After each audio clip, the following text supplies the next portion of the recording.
Saudara-saudara yang dikasihi oleh Tuhan, nats sermon ini tertulis pada kitab Lukas 10 ayat 38 sampai 42. Begini bunyi firman yang tertulis di dalamnya. Ketika Yesus dan murid-muridnya dalam perjalanan, tibalah ia di sebuah kampung.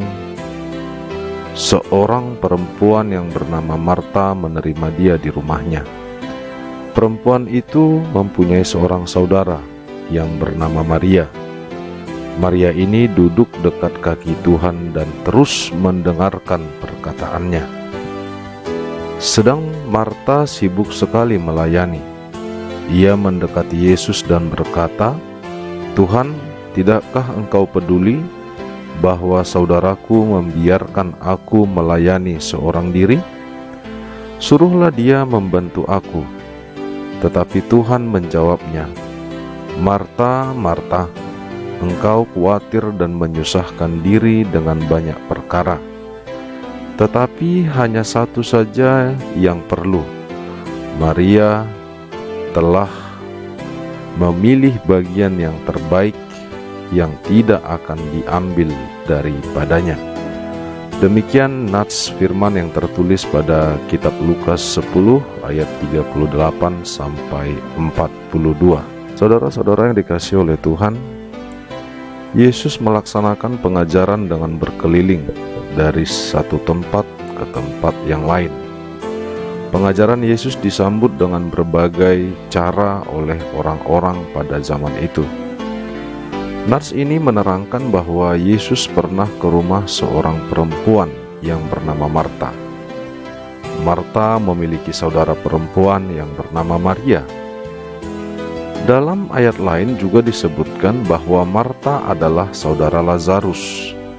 Namun dalam perikop ini tidak dijelaskan bagaimana hubungan persaudaraan antara Marta dan Lazarus. Pada saat kedatangan Yesus ke rumah Marta, Maria duduk dekat kaki Yesus dan terus mendengarkan perkataan Yesus. Maka dengan demikian dapat disebutkan bahwa Yesus pada saat itu memberitakan pengajaran-pengajarannya bagi orang-orang yang ada di rumah tersebut, termasuk juga murid-murid Yesus yang ikut besertanya.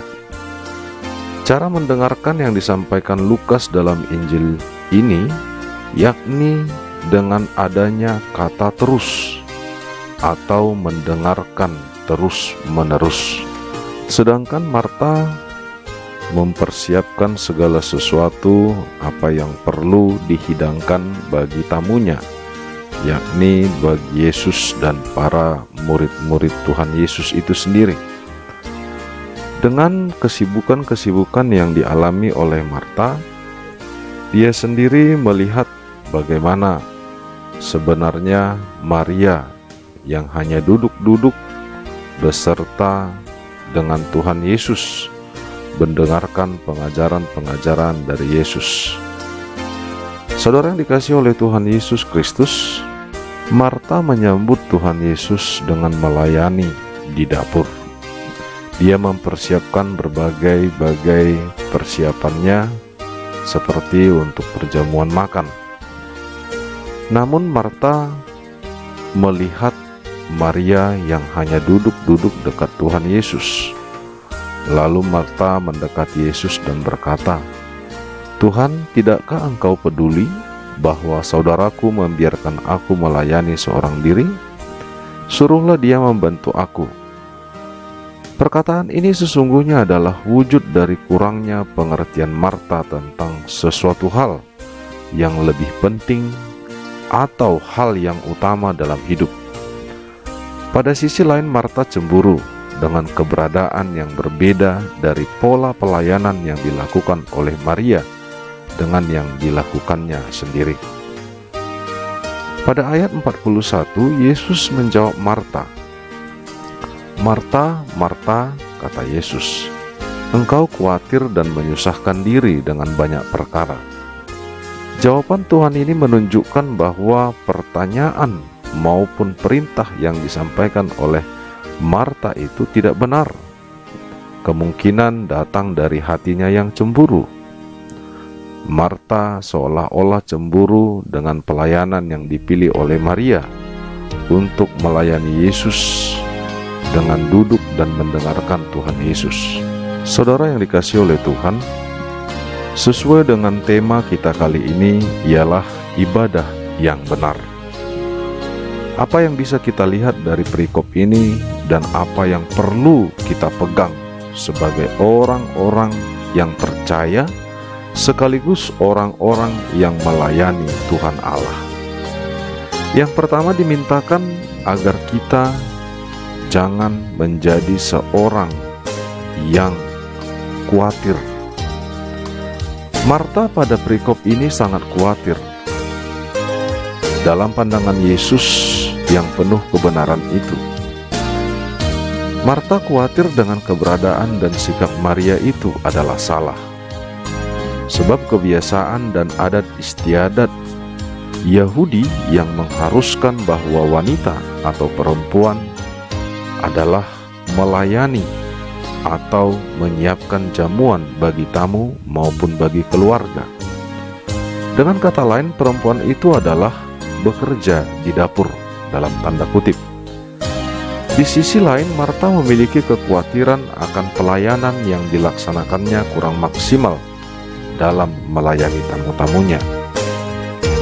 Saudara yang dikasihi oleh Tuhan Yesus Kristus, di sini ada perubahan pengertian yang diberikan oleh Tuhan itu sendiri, bahwasanya apa yang dilakukan oleh Marta bukanlah salah, tetapi apa yang dilakukan oleh Maria itu adalah yang terbaik.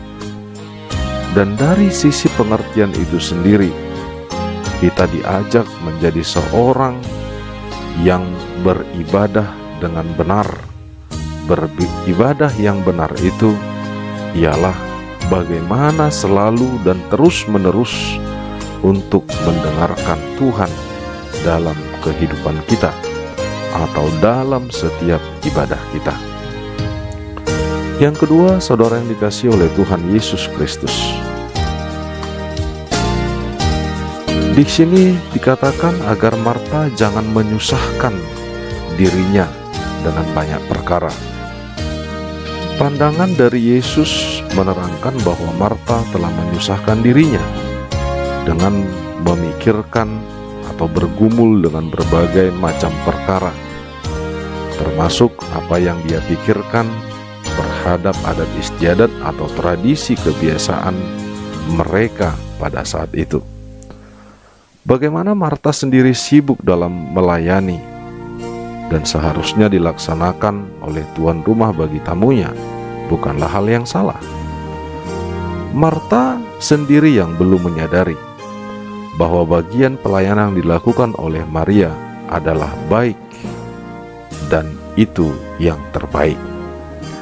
Saudara yang dikasihi oleh Tuhan, selanjutnya Yesus menyatakan bahwa yang dilaksanakan oleh Maria itu adalah bahagian yang terbaik. Sebab yang didengarkan oleh Maria adalah suara yang keluar dari Tuhan sendiri. Pilihan Maria adalah yang terbaik dan yang kekal. Sebab pilihannya ialah Tuhan dan kebenaran firman Tuhan. Lebih baik kita mendahulukan Allah yang abadi dan memberikan kehidupan daripada yang lainnya yang hanya sementara.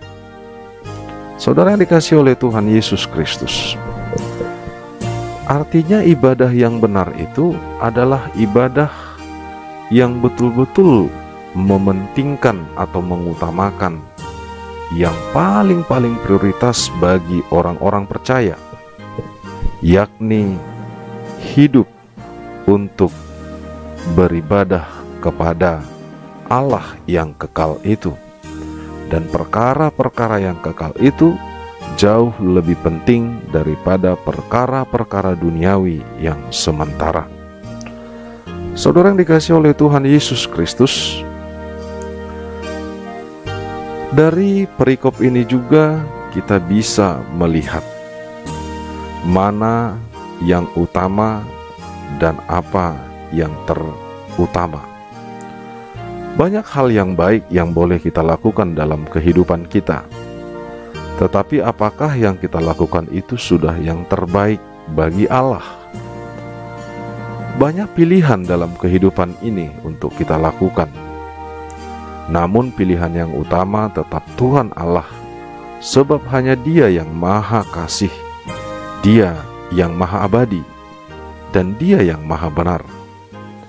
Banyak sekarang manusia hanya memikirkan bagaimana kepentingan-kepentingan pribadinya, bagaimana dia memberikan waktunya kepada yang utama itu, atau memberikan waktunya bagi kehendak yang memiliki keutamaan itu, yaitu Allah sendiri.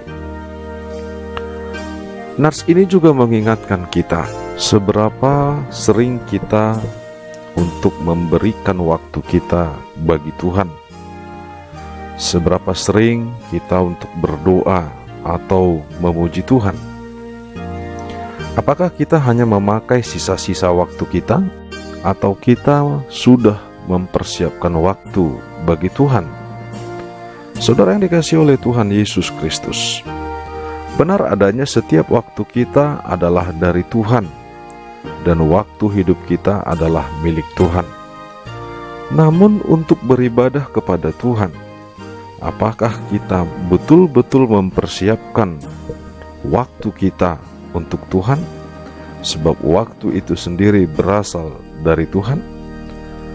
Saudara yang dikasihi oleh Tuhan, sekarang zamannya manusia super sibuk dengan berbagai macam pekerjaan dan kesibukan-kesibukan kita.